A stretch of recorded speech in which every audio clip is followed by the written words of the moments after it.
घडामोड पाहूया। सेफवर हल्ला करणाऱ्या आरोपीची ओळख पटलेली आहे। महत्त्वाची घडामोड आपण पाहतोय। आरोपींचं ठिकाण कळल्याची माहिती मिळते आहे। या संदर्भातली मोठी घडामोड आहे। आरोपी दादर परिसरात असल्याची माहिती समोर आलेली आहे। याआधीच आपण बातमी दाखवली होती की ओळख पटलेली आहे। आरोपींचं ठिकाण कळल्याची माहिती आता समोर येते आहे। सैफ अली खानवर हल्ला करणाऱ्या या हल्लेखोरांची आता ओळख पटलेली आहे आणि यांचं ठिकाण देखील कळलेलं आहे। दादर परिसरामध्ये हे राहत असल्याचं समजतंय। पोलिसांकडून या संदर्भात कसोशीने चौकशी केली जाते आणि त्या संदर्भातली ही मोठी घडामोड समोर आली आहे।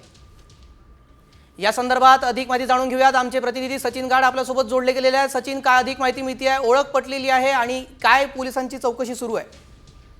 नक्कीच जो काही तपास सकाळपासून चालू आहे त्यात मोठं यश आता पोलिसांना मिळालेलं आहे। आरोपीची ओळख ही पोलिसांना पटलेली आहे आणि आरोपी हा प्रभादेवीत असल्याची सध्या पोलिसांकडे माहिती आहे आणि त्या दृष्टीने पोलिसांच्या टीम सध्या प्रभादेवीमध्ये आरोपीचा शोध देखील घेत आहेत। जवळपास 10 टीम या पोलीस स्टेशनने स्थापन केलेल्या आहेत। जवळपास 8 टीम या मुंबई गुन्हे शाखेने स्थापन केलेला आहे। वांद्रे पोलीस ठाण्यात या संदर्भात गुन्हा दाखल करण्यात आलेला आहे आणि आता आरोपीची ओळख पटल्यानंतर त्याला पकडण्याचे सक्तीचे प्रयत्न हे मुंबई पोलीस आणि गुन्हे शाखेकडून करण्यात येतात आणि मुंबई पोलिसांच्या टीम या प्रभादेवीमध्ये सध्या आरोपीचा शोध घेत असल्याची माहिती आहे। जी, कधीपर्यंत हे हल्लेखोर ताब्यात येतात पाहावं लागणार। तुर्तास धन्यवाद सचिन, आपण दिलेल्या सविस्तर माहितीसाठी।